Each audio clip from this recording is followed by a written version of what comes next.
Welcome to New Possibilities. I speak truth to power without fear. So, a while ago, I did this video basically talking about how even some black people have problems with Black Panther. And this was done well before the movie came out. It was like shortly after the trailer for the movie came out. And I was just responding to all these Hotep cats and these people who were super black, super pro black, and, into all this conspiracy mumbo jumbo and you know, these people who are overly cynical and suspicious of everything. So I did that video in response to them. And every now and then I get some comments, and I just want to talk about these particular types of comments that I have been receiving. And these comments can be lumped under one category, and that's these people that basically say we are not Africans. And within that category, you have two subcategories. You have these people who say we are indigenous, we're Native Americans. So you have that camp. And then you also have this camp of these Hebrew Israelites. And I want to just briefly deal with this. The fact of the matter is, it's well documented that we so called Black Americans come from the continent of Africa. And the fact that you have so many people denying this and they're coming up with all these ridiculous excuses to identify us as anything other than African just tells you how lost and confused we are as a people. It tells you how much we suffer from self hatred because it is just so idiotic that you have these people that continue to insist that we are native people. And I did a video rebutting a lot of the talking points that these people present. So instead of me like rehashing those points, I'll just post a link in the card so that you could watch that video. It was a video that I did in response to Conspiracy Dude a while ago. Um, so I encourage you all to check that out. The only thing that I will add to that commentary is this. A lot of these people who go with this indigenous theory, a lot of them cite Ivan Van Sertima's book. They came before Columbus as like one of their sources for this assertion.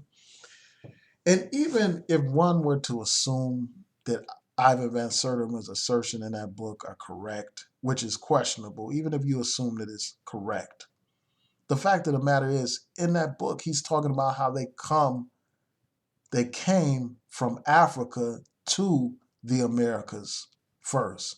So even if you look at that scenario, the fact of the matter is, even if those people were quote unquote indigenous, they came from the continent of Africa. They are, in fact, Africans, even if you interpret it that way.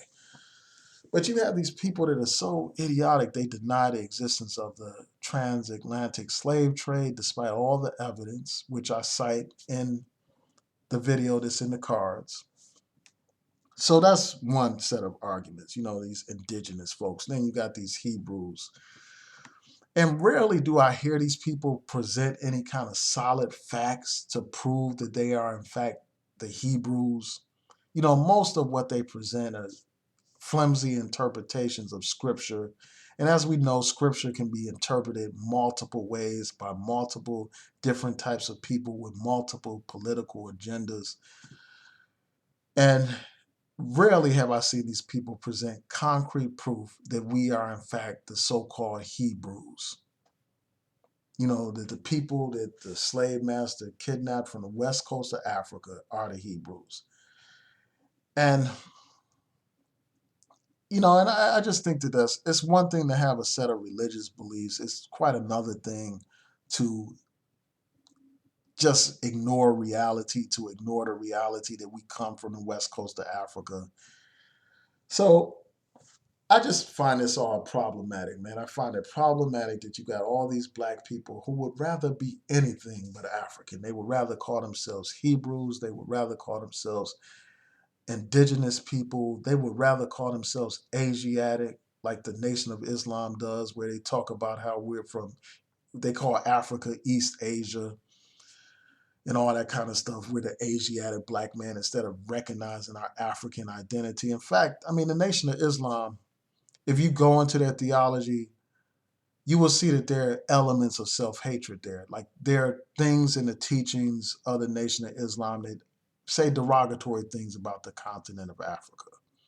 Elijah Muhammad is on record saying derogatory things about Africa. And you had a Nation of Islam, Farrakhan on tape saying derogatory things about African features, like so-called kinky hair and wide noses and full lips and all that kind of stuff.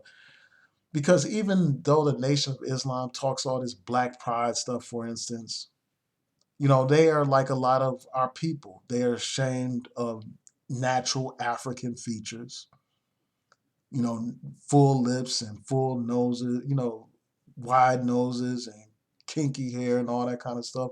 They're just as ashamed of those features as a lot of our people are, despite all this talk about black pride and this and that and the black man is God and all that rhetoric.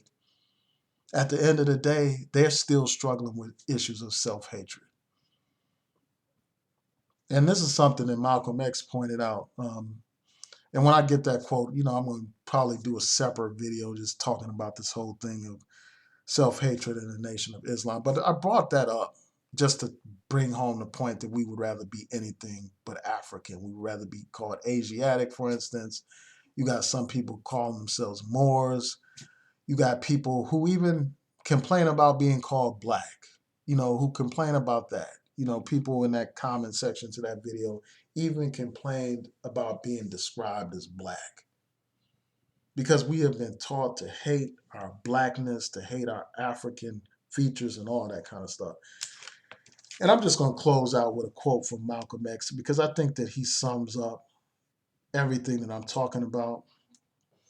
So I'm going to conclude by reading a quote from Malcolm X, and this comes from his speech after the bombing, and you can find this speech in Malcolm X Speaks. And he says this, he says, having complete control over Africa, the colonial powers of Europe projected the image of Africa negatively. They always project Africa in a negative light. Jungle savages, cannibals, nothing civilized. Why then, naturally, it was so negative that it was negative to you and me, and you and I began to hate it. We didn't want anyone telling us anything about Africa, much less calling us Africans. In hating Africa and in hating the Africans, we ended up hating ourselves without even realizing it. Because you can't hate the root of a tree and not hate the tree. You can't hate your origin and not end up hating yourself. You can't hate Africa and not hate yourself.